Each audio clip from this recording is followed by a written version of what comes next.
Ladies and gentlemen, boys and girls, welcome to Next on Deck. It's time to talk NXT. But before that, joining me today, my forever rival, Trick Matty. Matt, how you doing today, brother?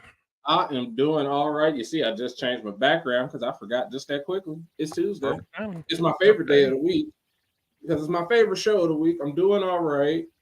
No bullshit went down today. It was a quiet day, so we get to talk about what we were going to talk about yesterday, today, and more.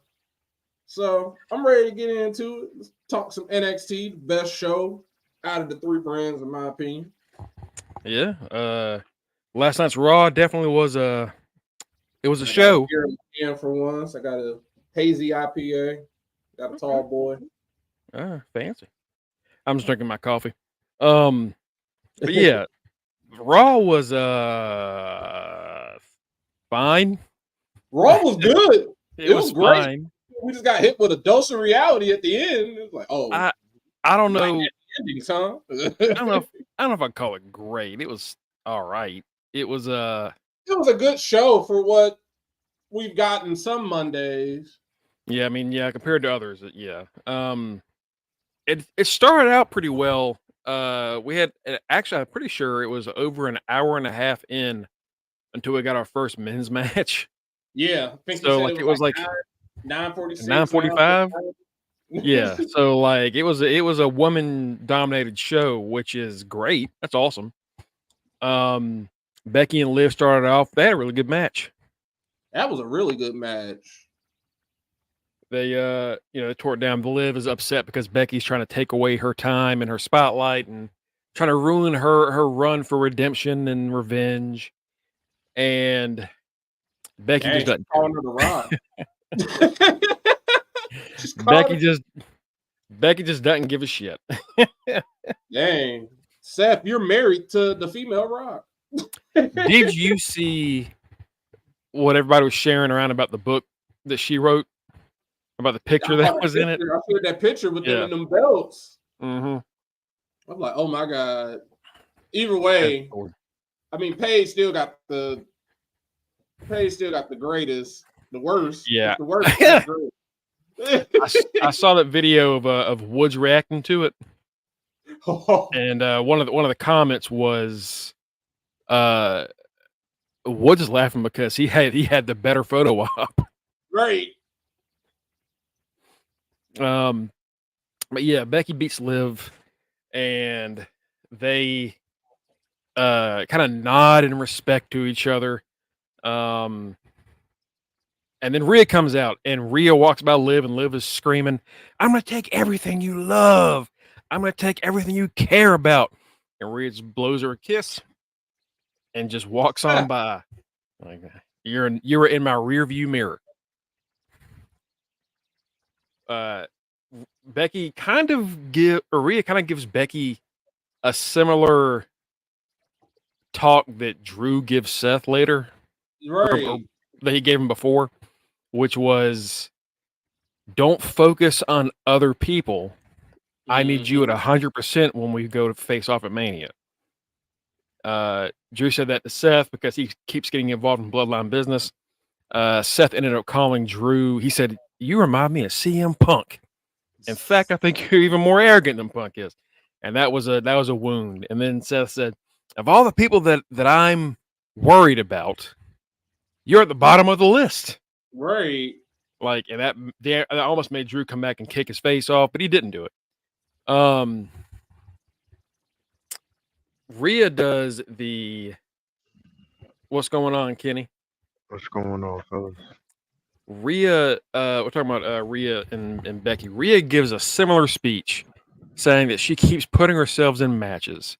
She keeps having these intense bouts. Mania is only a few weeks away, and she's going to end up not showing up to Mania at 100%. And when she does, and Rhea beats her, she's not going to be the man. She's just going to be, a has-been, essentially. And yeah. So Rhea and Drew are kind of on the same shit. The only difference is one has a belt and one is chasing a belt. But it's interesting that a married couple is having essentially the same rivalry. Yeah, it's like for their main. Seth hates The Rock, but he's married to The Rock because that's essentially what Becky is. She's showing up just saying, "Hey, this is mine," and that's what Liv is basically saying. She's tired of Becky showing up and just saying she's the man and getting a shot. Like her time is come and gone. I mean, is Liv wrong? No, she's not. I mean, is Liv wrong? Becky won that chamber, so right. She gets the shot. She having a little bit of the Ronda Rousey forgetfulness. And then Nia will attack them later and puts Becky through a table. So Becky continues to do what Rhea says she shouldn't do. She gets another match next week, and it's against Nia, and it's going to be a no DQ match or a last woman standing match. This is last woman standing, and it's like last woman standing. Now, let me ask you a question. You just got told, hey, rest up because you're going to need to be 100%. And the next thing you do is set up a last woman standing match with the most dominant woman on the roster. It don't make a difference it don't make a difference if she has that match because you know they're going to book Nia to fucking lose. Yeah, that's what Nia is. Nia is the unfortunate. Why is she a jobber? It took a month and a half, and we're back to square one with Nia. It really is. They gave her a better presentation. She's more dominant, but the bad part about her being more dominant, she still don't win. She's just a cooler loser if you think about it. A cooler loser. Yeah. She's Dolph. Yeah. Pretty much. I'm about to say she's Dolph. She's Dolph. Which is crazy. Like, why are you booking this woman as a monster just for her to lose? I see that wrestling in general has a big problem with booking monster females. Because it's not just Nia. Look at Nyla. Look at Nyla Rose in AEW. They have a problem booking monsters if they're not Braun. Because I mean, if you think about it, even Wardlow is a shitty ass book. Right, because even Dijak was getting that shitty booking until he just became the king of the hill killer. Yeah. Shit. You said Wardlow. Wardlow's probably like the biggest example of like this monster you had a ton of charisma and not charisma. He had a ton of momentum and he had like a great finish.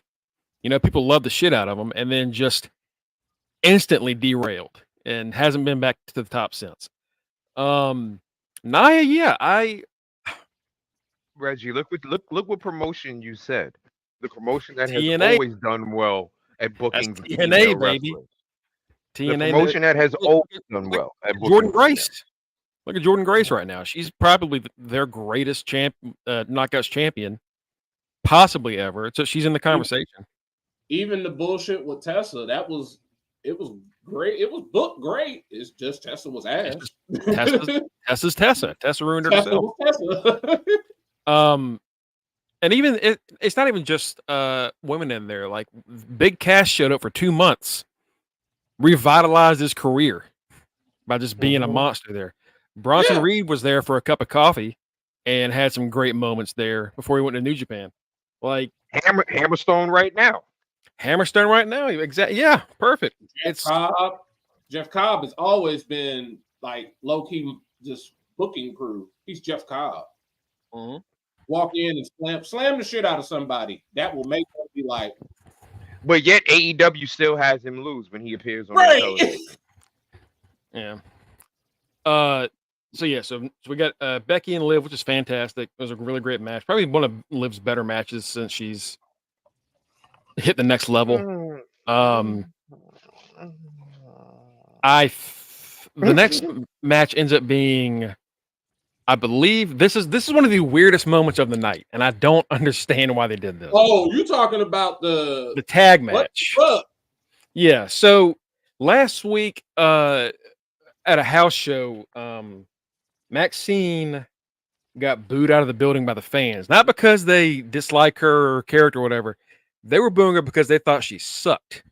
And there were people in the crowd that were saying some pretty fucked up things about her. Then Candace came on the show yesterday and amplified Said that them shit all. in the Like, middle of a match. They gave us a warning saying the news behind the scenes was they might end up using this for a storyline. We was not expecting them to just rip the Band-Aid off and have Candace. I didn't think it was gonna be Candace. That's what shocked me. I was like, yo, right. Mrs. Johnny Gargano. They're gonna really have the nicest woman on the roster. The sweet, basically the equivalent of a little old lady in Candice LeRae. Tear her down like that, and then the camera angle. Shout out to Triple H, because ever since Kevin Dunn got shown the door, they've been doing some great work production wise. So the way they had the camera going while she was dressing her down like that, I'm like, this is awkwardly I'm uncomfortable. Then she mentioned her dead brother. Real.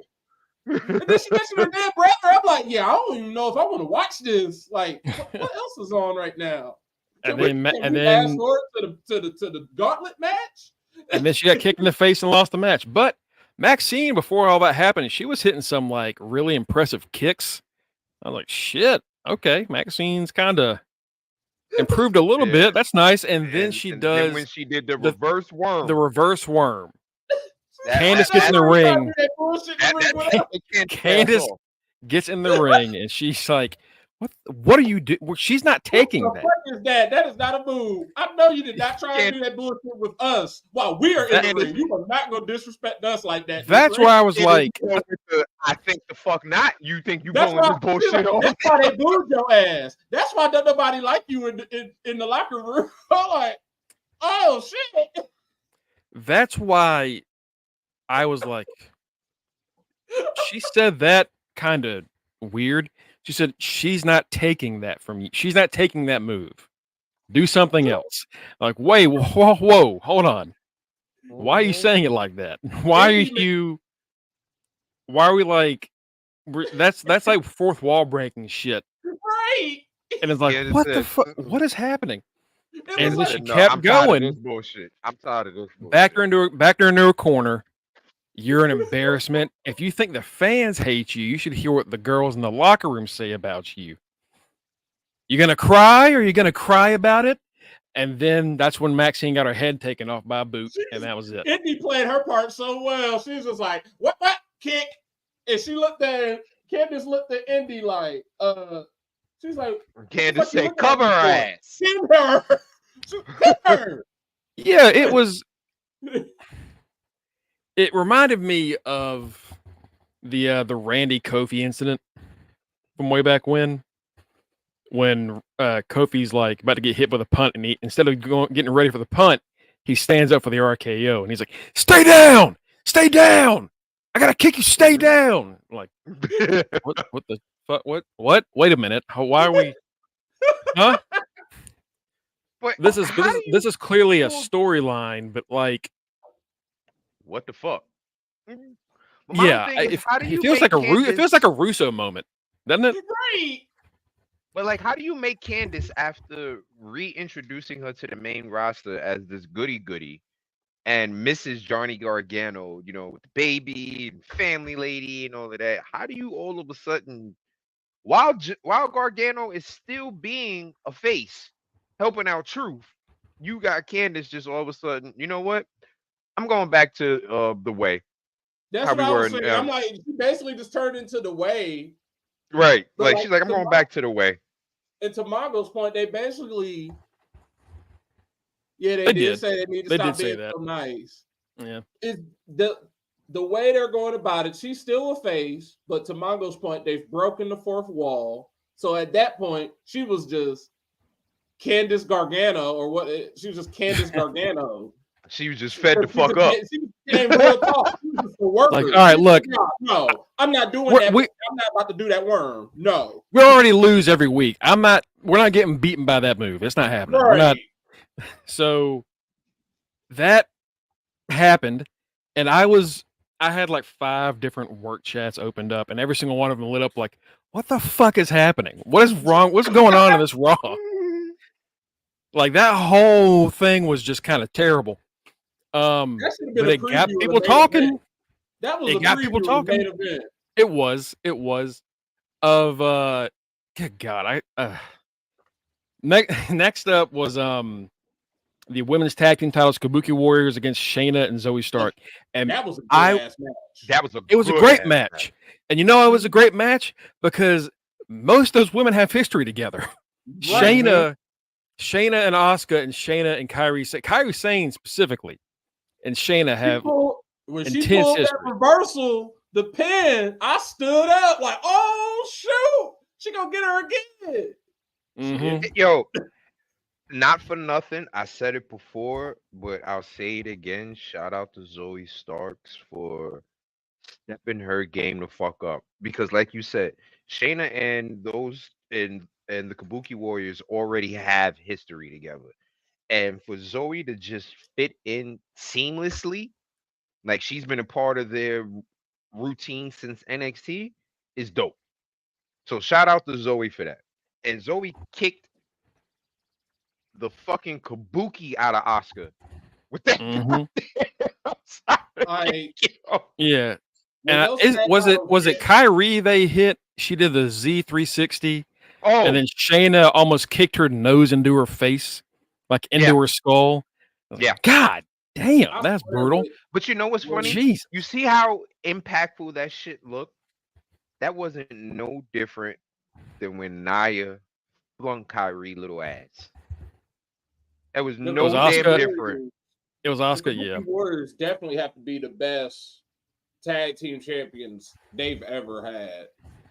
Like, They work well They've together. gone They work against well together. everybody. time they get those belts, it's like basically just forming Voltron because Asuka gets into a whole nother level. She is perfect as a tag team wrestler. Like, I see why they at first I used to be like, why they keep putting her in this booty ass tag team? Nah, they hit. That low key extends her career. Like, I see why they do it because it gives her something else to do that isn't the women's Main title. title. Right. And she can always it always makes sense when she wins the women's tag titles. She's the ultimate, like she's almost like the Billy Gunn of women's tag wrestlers. Asuka is the ultimate. Nah, she's the ultimate. She's the ultimate Kofi. plug and play member. Yeah, You can like put her Kofi. She's wherever the you Kofi. need someone to be. yeah, Kofi. Yeah, Kofi's like a better example. You can put them wherever you need them to be. If you're in need of a singles star, boom. If you're in need of a tag team person, boom. If you're in need of someone to get heat, boom. Like she's a veteran for a reason. She's great. But what pissed me off about this match, it had to do with their history because Michael Cole starts talking about it, but he doesn't fucking connect the dots, and it drove me insane. He says, Kairi Sane, outside of this women's tag team run, has had a great run in the WWE, a former NXT Women's Champion, and the winner of the first Mae Young Classic. And I'm like, And who's she in the ring with right now? And he should have been like, by defeating Shayna Baszler. I think he did mention that. I think he didn't. He didn't. Because I had to go replay it to make sure before I talked about that shit. He didn't say it. Positive that he did. If he did, he says it later on. But at first, he does not say it, and it drove me crazy because I was like, "Why?" It was definitely brought up because I heard Pat mention something about it. So one of them said something. Yeah, but it wasn't said in that. It wasn't said in that moment. If it was said, like if you're gonna bring that up, yes, if you're gonna bring up that moment, if you're gonna bring up she's an NXT champion and she's the first Mae Young Classic winner, and the person she's in the ring with at the moment is the woman that she beat for both of those things, right? Mention that right then. Mm-hmm. I've been happy with Cole's stuff lately. I think everybody has, but I was like, God damn it! It just it's kind of like, I understand if you're not paying attention to stuff outside of your own company. Mm-hmm. But Cole was involved in the Mae Young Classic. That's like moments like that are when they need, because he's already revealed that he doesn't have anybody in his ear anymore. That's low key when you need a moment, like you need Triple H in your ear, like, hey, when you mention the Mae Young Classic, make sure you mention that she beat Shayna. Mention Or their previous history. Or you know what? We can give Cole a break and pretty much be like, you know what? For all those years, he had Vince pretty much reminding him that NXT was completely different from WWE. That it Right. was almost That's low key it was what I'm almost thinking of it as. right. It was almost automatic. Like he was just like he's so used to that because it's been going on for decades and for a while that it literally probably just slipped his mind. Like, oh shit, I should Yeah, have said like, this and like that. he had a fuck up. It was a minor fuck up, but I don't think it'll be something that'll happen often. This is damn. This is something you're like, damn, you should have said that, but it's all right. I just think it took me out of it because I was like, if you mention that while Kyrie and Shayna are like going hold for hold and kick for kick, I think it adds a lot to it. And don't don't be a nerd. Is it not enough that he mentioned the title winning? Look, I'm just saying it aggravated me. I will say I was irritated by it. It is what Mongo was saying, because I would say, like, yeah, they need to bring it up. He should bring it up. Because anytime anybody is up 28-3, they instantly refer to the Super Bowl. We all we always do that. We instantly remember that. Or if we remember any type of great sports moment and something we compare it to something from sports. So I'm like, could I get on Michael Cole about this? Yeah. But to Kenny's point, I can see he probably he reverted back to an old habit of, oh, I can't mention this because anything that's not the main roster don't really count. But I feel like it's not something that's gonna happen anymore. Well, I mean, it's not like it killed the whole show for me. It didn't kill the show. It was something that probably could have been a little bit the smoother transition. And I think part of it is because that's stuff that we see in other companies a lot, or hear in other companies a lot, where they, especially if you go to AEW, shit, Excalibur's going to tell you the history of these two back when they were in this weird ass Minnesota indie scene. I'm convinced Excalibur makes up the names for more than half of the shit that he's talking about, you know. Because how all of a sudden a regular armbar is now a Fujiyama Kozi Suiyama throw? What the fuck is that, bro? That's an armbar. Yeah. I learned all my moves from Jim Ross. I learned all that stuff from Jim Ross. So if Jim Ross don't know it, I don't know it. I mean, it's Jim Ross, bro. I had Bobby Heenan and Gorilla Monsoon. You know they weren't knowing that shit. There's a middle ground between that and just going, oh my, which is what Cole used to do, and now they definitely are doing better with that. But I wanted them to mention that history more because it's really important to all three of their careers, you know. So it should be mentioned more. But you know, it was still a great match. Also, I did like the little nod of Shayna. She has Kyrie in the standing choke and the Kirifuda clutch, and Dakota grabs her leg, and she turns around and looks at Dakota, and she goes, "Haven't you learned your lesson already? Haven't I taught you enough?" And I was like, "Didn't I whoop that ass already?" All right. Didn't I break that arm the first time we had a fucking fight together? Because she tormented poor Dakota for months. If y'all ain't never watched Shayna Baszler's NXT run, please watch. She's downright scary. She was a fucking savage. She bullied the fuck out of Dakota. She would walk down to the ring with Dakota there, and she just start smiling, and Dakota would get all scared. And the more scared she got, the more Shayna would smile about it. And it was, oh my God, she was a fucking menace. She was a menace. It's crazy. She beat Bianca, but on main roster, Bianca's whooping that ass. Hey, Bianca got better. Right. Bianca got better. We also had JR taught me, and the King taught me how to be an even bigger pervert than what I was. Yeah, that's what King. That's what King's. I don't even want to be king. Absolutely. I don't do. We also heard about what they're gonna do for the tag titles at Mania. It's gonna be a 6 tag team ladder match. Horrible. Where we're gonna have teams qualify to be. So we're gonna have 10 tag team matches over the course of the next month to get all the qualifiers, and it's probably going to involve Chad Gable and Otis because of what happens later. Not to spoil that one. Maybe not. I just because I don't know what else you do with them, but they're not. It's an interesting concept. Way too many people in one ring for like I think it's too many people. I think 6 teams is too many. They heard me say, "Hey, they need to do something like a Money in the Bank. This is when we should have an intercontinental ladder match." And they're like, "Ha ha ha, no." What you call it? All recommended by my man R-Truth.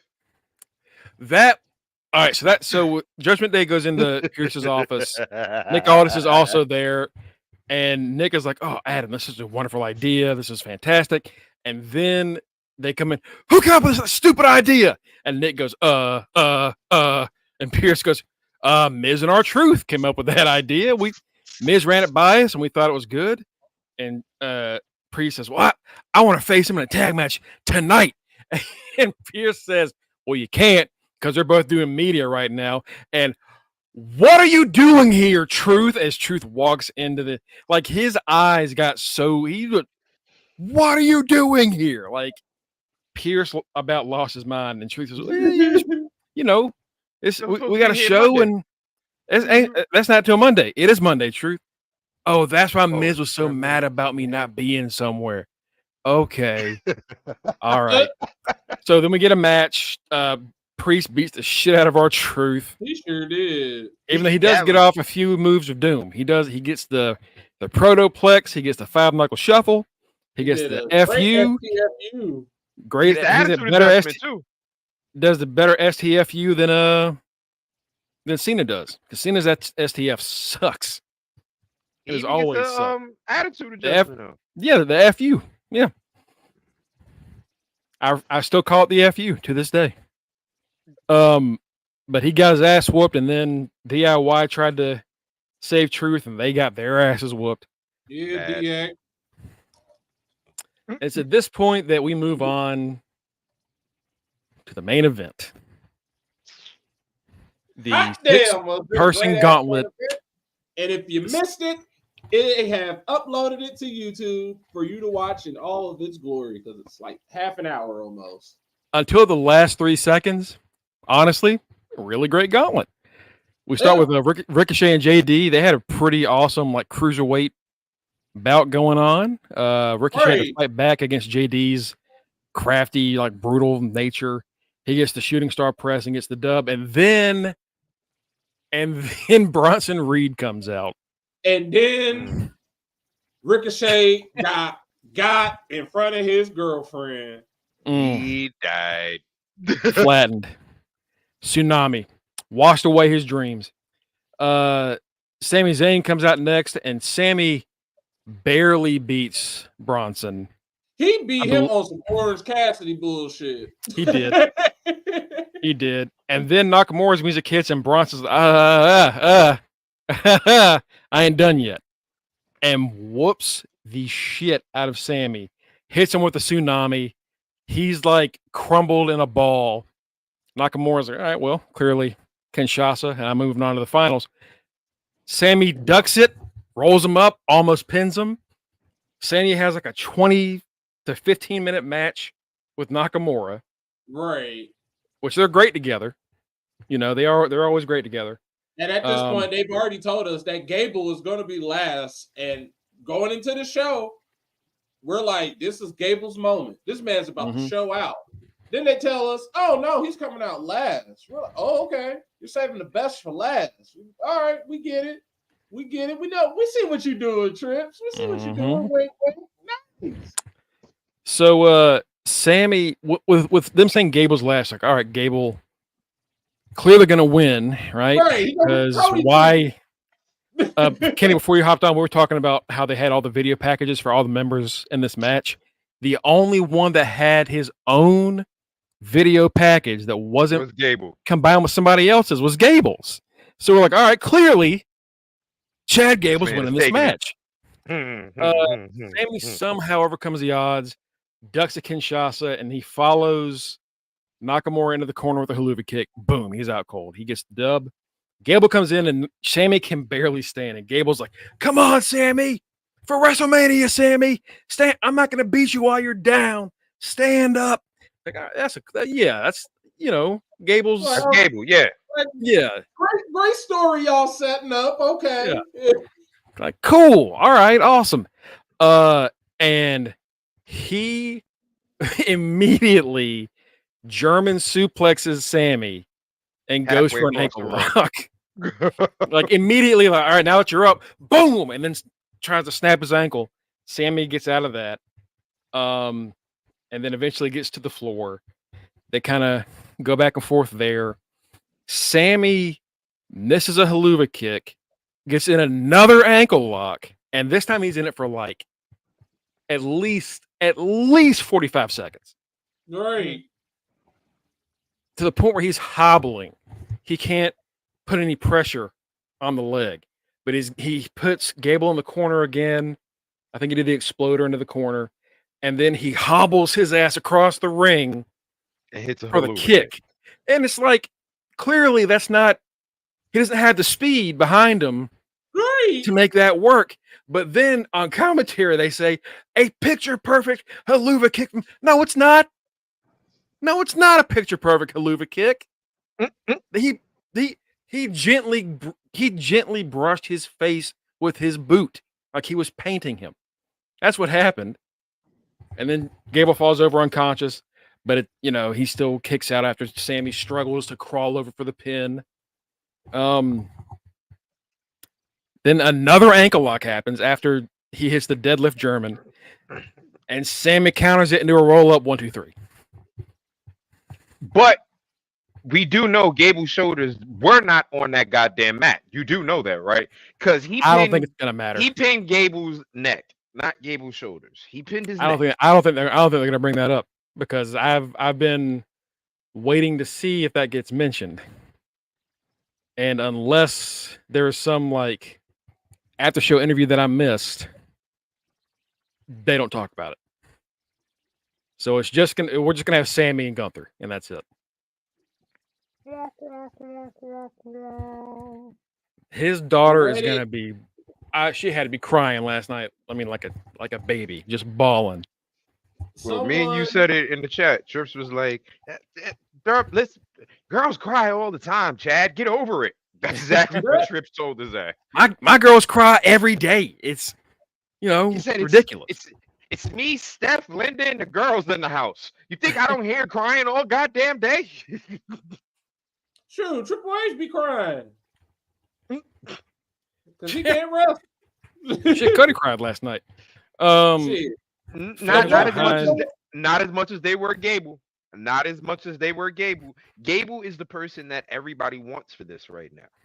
I mean, on wrestling Twitter, we all went into this basically saying it's either Gable or Sammy. And the way they like the whole video package and everything, it's like, yo, it's Gable. Time. Because like for me, Sammy, I like Sammy. Like I love Sammy. Sammy he's had a great run.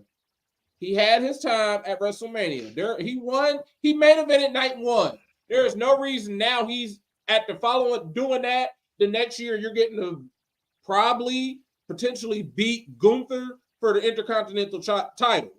Like, come on now.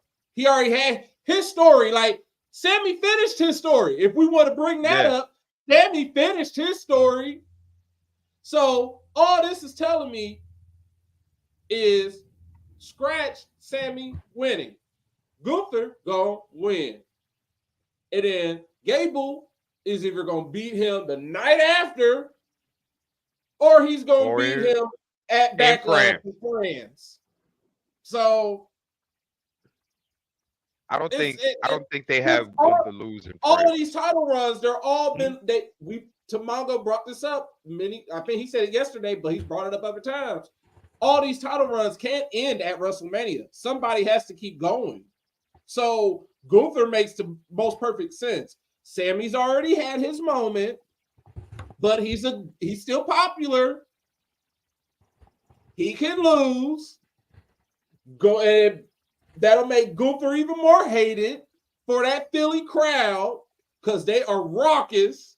They hate, they boo Santa Claus, so they'll definitely boo them some Gunther. And then he could go to France. That'll be on Gunther's low-key home turf. He's European. He's elegance. You can have you know what I called him. You know what we called him in the admin chat. The high fashion, you know what?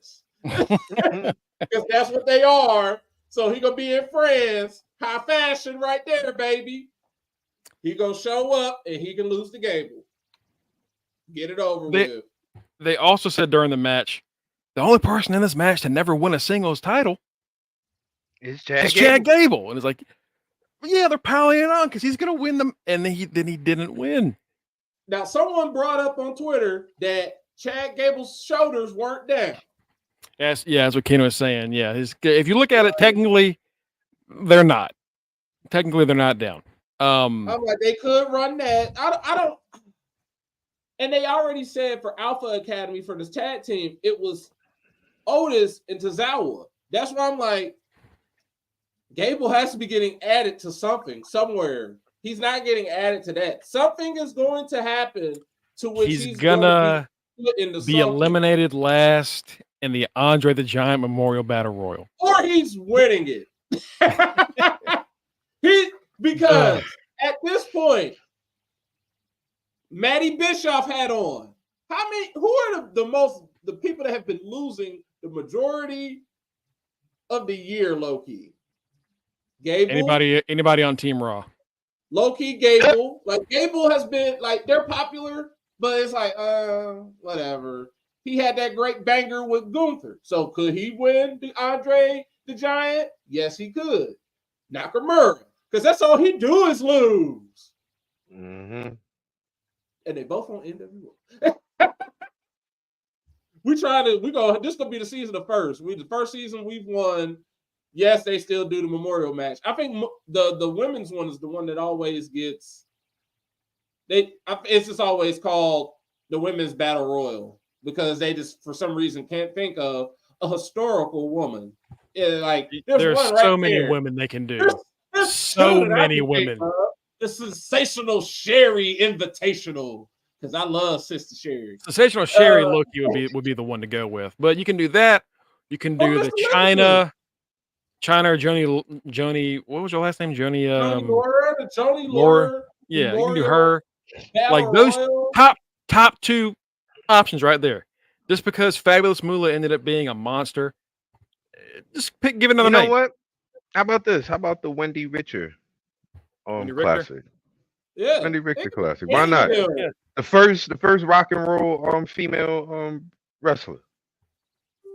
She brought out Cyndi Lauper and all of them. Introduced rock and wrestling. That's a great segue because if they do that, if they can put Muhammad Ali in the Hall of Fame, they can. This is the perfect time to put a name on that women's battle royal. The perfect time, because yesterday they announced that even though a lot of us, I forget what they call it.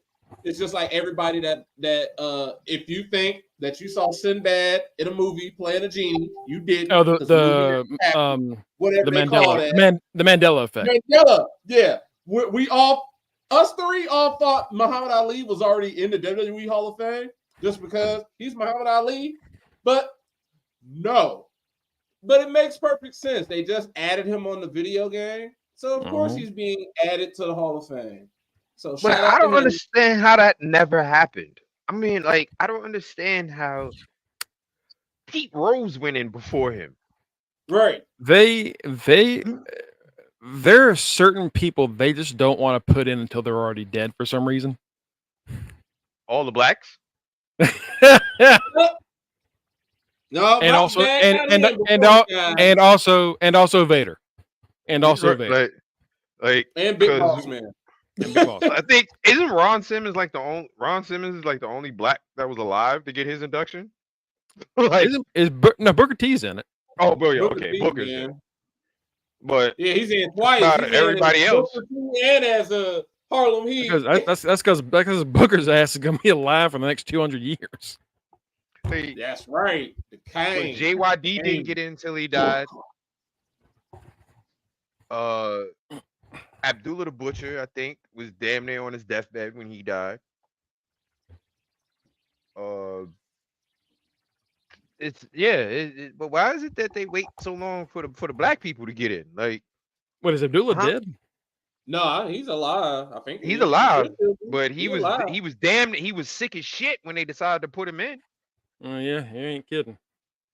There was somebody else that they put in. Oh, Kamala. Kamala, yeah.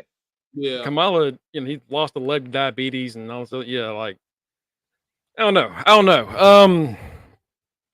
Sapphire, they waited till she was gone. I really thought that Muhammad Ali went in 05 when they had Hogan's crew go in. Right. When it was Hogan and he had Jimmy Hart, Paul Orndorff, the Sheik, like all those names. I think Roddy Piper went in that year. Like those were all the people who main evented WrestleMania 1 and 2. Thing. How were they not in? So how is he? Yeah, exactly. So how is he not involved? Like that was made. That Hall of Fame was touted as like the Hall of Fame for the initial carriers of the WWE spirit or whatever. Yeah. And like, so why wouldn't Ali have been in then? I could have sworn he had gotten in. But yeah, it's awesome. Ali obviously deserves it. We've seen some pretty goofy ass, weird, not legacy, celebrity Hall of Famers get in. Mm-hmm. Muhammad Ali absolutely deserves it, 100%. Yeah, that makes sense. That actually makes sense. I still don't know why people. I'm just waiting on the. I hope they just go ahead and get it over with this year, and save that as probably the last announcement for Wyndham.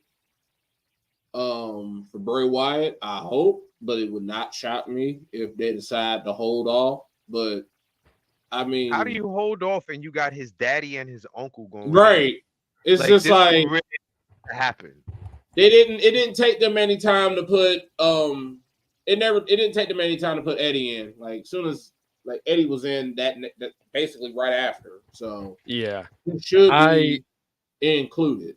I would assume he's gonna get in, but it was weird that because I think Eddie was the first induction that year.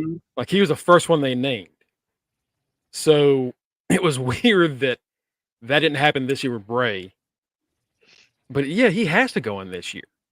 Like, yeah, it's no other way that it can happen. Like, he literally has to go in this year. Like, his dad and his uncle are going in. The man that he's named after is going in. Yeah. And they literally, and even when Edge retired, that next year he retired right after WrestleMania. That next year he was in the Hall of Fame. So y'all have set a precedent for dead people and alive people. So go ahead and put them on in. But if it's up to them, they would say yes. Wait, is Bray considered black because he's with JoJo? Because he's going to take he's going to take another 10 years for him to get in. I thought the rule was if they're already dead. It was the rule. He's dead, so he gets to go in. Right? Muhammad Ali been dead for how many years? Yeah, fair enough. He's been dead for fair enough. 8 years. But yeah, I would think. Who's the last wrestler that died while they were on the roster? Bray. Yeah, Bray. Before Bray. Benoit. Was it Benoit? Benoit. I would assume Benoit. Before Benoit, it's Eddie. Right. Eddie gets in that year. Benoit would have gotten in, but he did. Yeah. Had he not been an absolute demon. They put Owen in the year after he died. No, Owen's not in. Oh, well, they tried to put Owen in, and which his wife is it's not happening. I don't think that'll ever happen. Why? That makes absolutely no sense. Because she blames him for I get it. Like she blames him for poor safety and being the reason that he died, which it is their fault. It is 100% their fault. So until she passes, that's not happening. And now AEW is the home of Owen. So right, that's why AEW you can play with Owen Hart on their video game. Have fun with that. All right. So yeah, that was Raw. I don't understand the Gable Sammy thing. I don't think y'all do. It's weird. This WrestleMania has now we've reached the point where the 2-night WrestleMania isn't as cool as it was. Yeah, a lot of this could just be on one night. It's like, oh, why are y'all adding they're doing shit like just to fuck with us on top of like The Rock showing up and becoming the new Vince, the new Mr. McMahon. I'll call him that, the new Mr. McMahon, not new Vince. No, he ain't that. He's the new Mr. McMahon. But all of this stuff happening, it's like y'all went from telling us that the winner of the women's rumble will get the main event night 1 to now Bayley and Io are somewhere. They're not main event and shit. Yeah, they're right. They're just somewhere. Everybody. Bayley wins that Royal Rumble, and now it doesn't matter. Exactly. Like it's bullshit. I think right now 1, 2, 3, 4, 5. There's 7 matches on the card. We have 3 weeks left until Mania, and they have 7 matches. You could that could be it. But like, I guess we'll see. A 2-night WrestleMania. If they have the matches they could do, but they're booking it as if it's a 1-night show again. It's like, no, y'all have to make stuff make sense instead of making all of your biggest attractions wrestle twice. That's what's like kind of irritating me about this. Like, y'all are making them wrestle twice, and then everybody else is getting put on the back burner. Yeah. I don't know. Maybe they already do. It's called SmackDown. Yeah, it's SmackDown. Technically, it's 4 nights. SmackDown. Technically, it's 4 nights because Raw after Mania is officially a big thing. Right, and it's always booty. It's never good. Aside from debuts. Aside from debuts, it always sucks. It's just big bad booty. It ain't no baddie. It's just booty. All right, so NXT tonight, as far as it's looking right now, we only have 3 official things on the card. This was Roadblock, right? No, Roadblock was last week. Oh, that's right. That's when Trick showed up, came back. Oh yeah, we get what's this garbage ass name? Oh, Sean Spears. Yeah, Sean Spears versus your favorite wrestler, Kenny, Sean Spears. Hey, we cheering on Riz tonight. Let's see Let's here. Go, Riz. So the official matches on the card, we're going to see Sean Spears take on Ridge Holland because Sean wants to make Ridge beat him up. Ridge, yeah, I don't know. Hey, Gigi Dolan takes on. So go ahead, Ridge. Gigi Dolan takes on Ariana Grace. If Gigi loses, she has to get a makeover from Ariana. Why didn't they have this at Roadblock? That was such a Roadblock match. It was also a weird thing because they're like, she's refusing to wrestle you, so we can't make you wrestle. Like, if she's refusing to wrestle, then fucking fire her. What the fuck? Yeah, like, if you go there to wrestle and you don't wrestle, get the fuck out. Right. Go in the parking lot and get dealt with. Learn how to fight. We're gonna get LWO versus OTM. Oh my goodness. They're gonna be compete in a tag team triple threat qualifier. Ew. Oh, that's right. We're gonna do a triple threat. A number one contenders triple threat to get a championship match at Stand and Deliver. Yeah, that's. We're gonna have NXT and the main roster are essentially doing the same thing as far as like we're gonna have tag teams face each other to qualify for another match that they're gonna be in, and it just keeps going. The SmackDown, the one they announced last night pissed me off so much because I'm like, why can't you just have someone take these belts? I honestly don't want Judgment Day going into WrestleMania as the tag champions. Like at this point, they should be separated at this point. Yeah, like separate all belts at this point. Like for like real. If you're the Money in the Bank, like they need those tag belts. It should be a SmackDown team competing against each other to win the newly minted SmackDown Tag Team Championships, and then you have Judgment Day defending against whoever in a Raw Tag Team title match, defending their belts, and then you can put a tag match on Saturday. You know, they put a tag match on Sunday. Well, now that they have the greatest tag team match in WWE history to do, then you don't want to put too many tag matches on there. I guess that's another reason why that match is fucking stupid. But because I got to start Judgment Day because you got the Money in the Bank all that tied together. Because I honestly feel like Damian Priest, I'm gonna see him both nights, regardless. Because he's gonna cash in. He's showing up. He might not cash in. They might run him off. He might fail to cash in. He might win the cash in, but he's gonna be there during that match. He has to cash it in. He has until June. He ain't gonna be no keeper, so y'all go ahead and draft that bomb. If he don't cash in on the last night of the season, he can kiss my ass. Trick Williams is set to show up to talk about Mello. There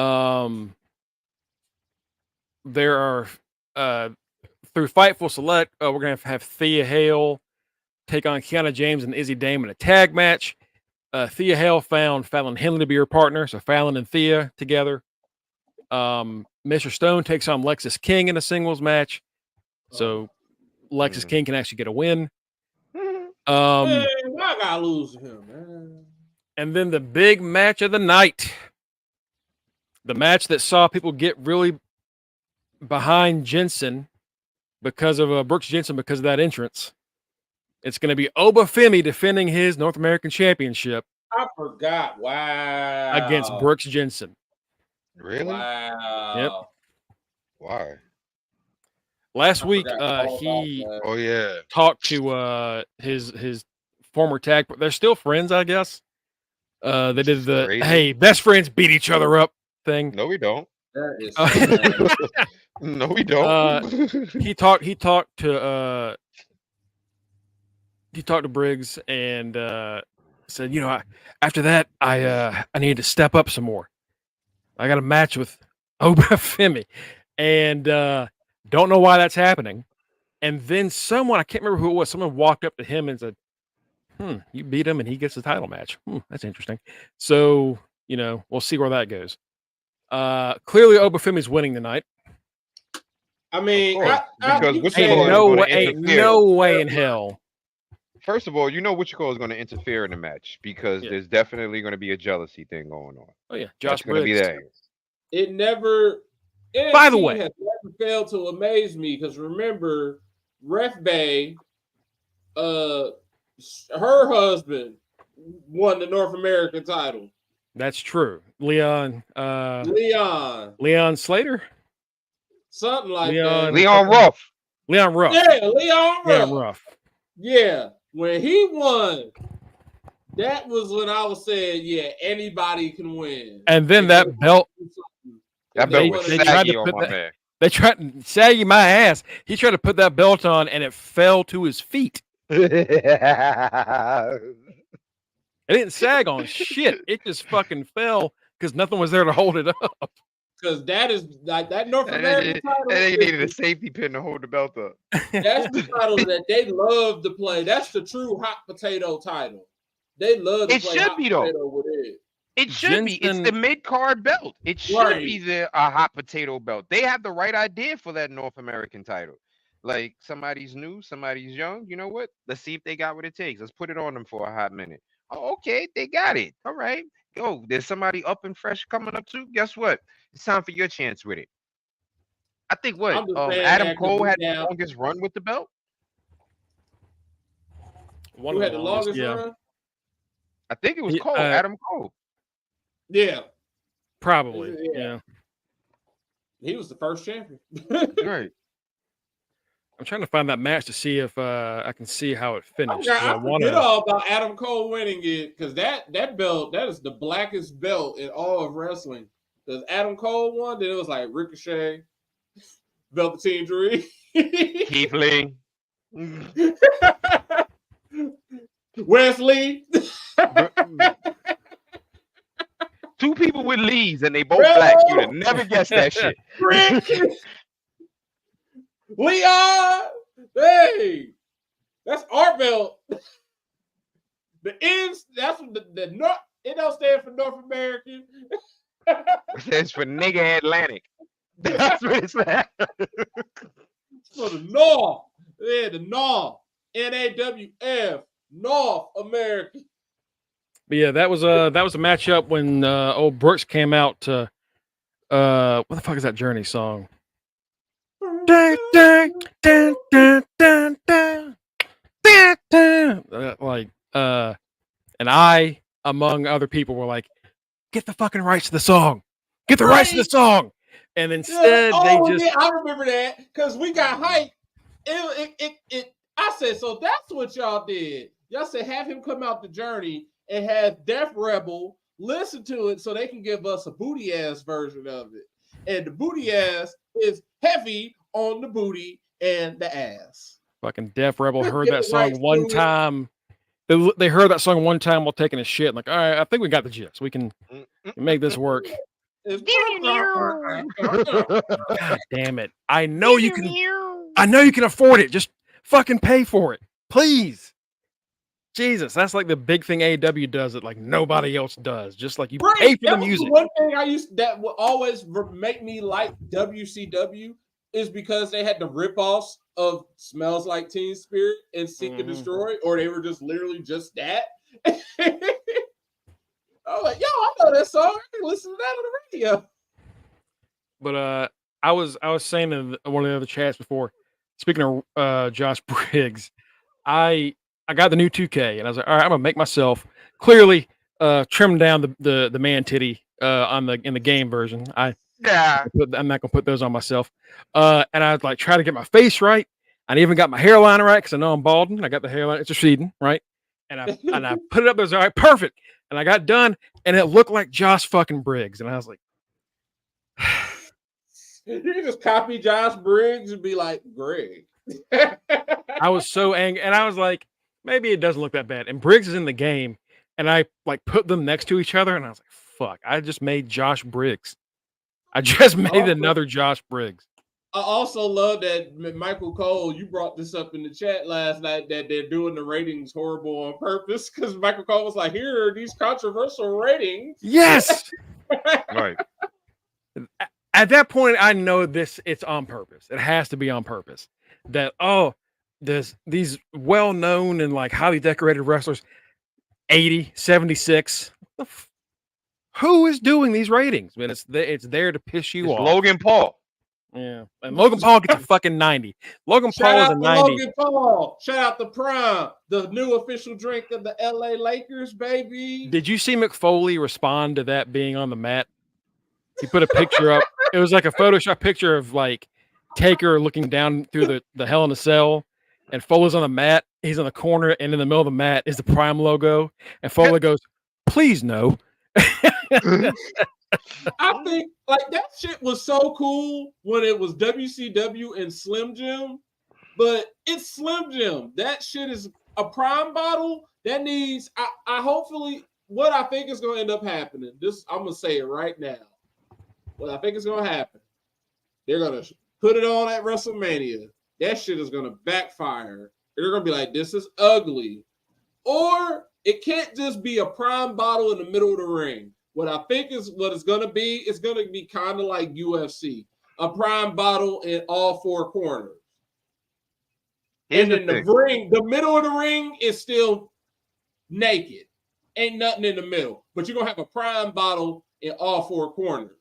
That shit is going to backfire once they realize just how hated the Paul brothers are. Like, if it's a prime right now they're working off that hate. If it's prime in all four corners, a prime bottle in all four corners is better than them putting a giant prime bottle in the middle, which what everybody is photoshopping. Because that's just ugly as shit. I just hope it's like it's an angle, and then like if we beat you, we get the stupid logo off the mat, or like I hate it so much. It's I can't lie. And like, Prime just sucks as a drink. Have y'all drank Prime?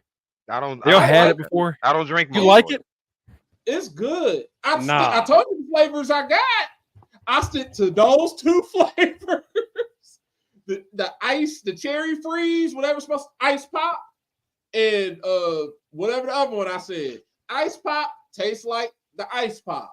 It tastes like it's what it's supposed to taste like. I only get the energy drinks and the hydration drink.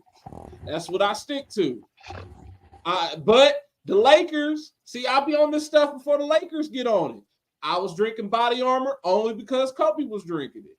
And then my dude, RIP to him, I like it. That flavor he got is fire. Lakers got Prime, so Logan Paul, low-key got a hit. And come to find out, if you get a bottle of it, look at it, it's manufactured right here in Louisville, Kentucky. So I ain't got no choice. Well, I've had a few because my nephews are obviously, that's Logan Paul's fucking demographic. Young kids. And they are, I think they're terrible. I think that it's some of the worst. And then I got these like the flavor packets, like you can flavor your water. Oh, I don't even mess with those. Don't do it. Don't do it. Literally the worst flavor, like water flavor packet I've ever had in my life. It's bad. It's very bad. Like I always like with his stuff, I get flavors that it's like, I know you can't fuck this up because we all know what an ice pop, like the red, white, and blue pop, we all know what the little rocket pop is supposed to taste like. So it's like, he ain't gonna fuck that up. And then it was like lemonade. All right, you ain't gonna mess that up. But if it's some freaky flavor, oh no, I want general flavors. I mean, he's still doing better than Jake, in my opinion. I don't even care about his brother boxing. I rather fuck with Logan Paul. At least fucking Logan is. He backing up his shit. He doing Jake it in the Paul ring. about the shit. A friend of mine sent me a message about like Jake Paul fighting Tyson, and they're like, how many rounds do you think he can last? And I said, as long as Mike is paid to let him go, because that's what they're doing. Like, you think it's faked? Like this one, yes. This one clearly, obviously. Like Big Show versus Aki Bono. Like, in no way is Jake Paul gonna say, "All right, Mike, hit me as hard as you can, Mike. Bring it to me." Like, absolutely not. Did you we saw that video of him training, and like he's still fucking rushed up to his like training partner? Yeah. Like he was in his fucking prime. I'm good. No, thank you. I'm good. No, thank you. First off, I'm not fighting no man that's training to box in his underwear. Yeah. Okay, that right there let me know that Mike. Logan didn't last against Floyd. Floyd knocked his ass out and held him up in one of those rounds. We all saw that happen. Floyd hit him on the button. Logan goes to fall, and he ends up like grabbing him as like a clinch. But Logan's arms are dangling down. He can't move. It's nothing. It's not happening. Anyway, thanks for following us today, guys. You follow us at facebook.com/undertheringpod and twitch.tv/undertheringpod. and our link tree, also /UndertheRingPod, where you'll find our links. I'm at Greg Bush SK. You can find Kenny over at Rock Riffs 44. We got the teacher man Mike Jones at Mr. Freshbeard. My forever rival Trick Matty at The Right Answer. Yeah, baby. We got the street team captain Tito at Borea Maliente. And last but not least, our good friend, local news correspondent Justin D. Baxley. I made it through that. All right. We'll be back tomorrow to talk whatever the fuck happens tonight. Well, Dynamite. And hopefully nothing else. Keep it light. Keep it breezy. Y'all have a great night. See you tomorrow at 6. Who the Scotty D? Who the Scotty D? Who the Scotty D? Great time, New Gen X.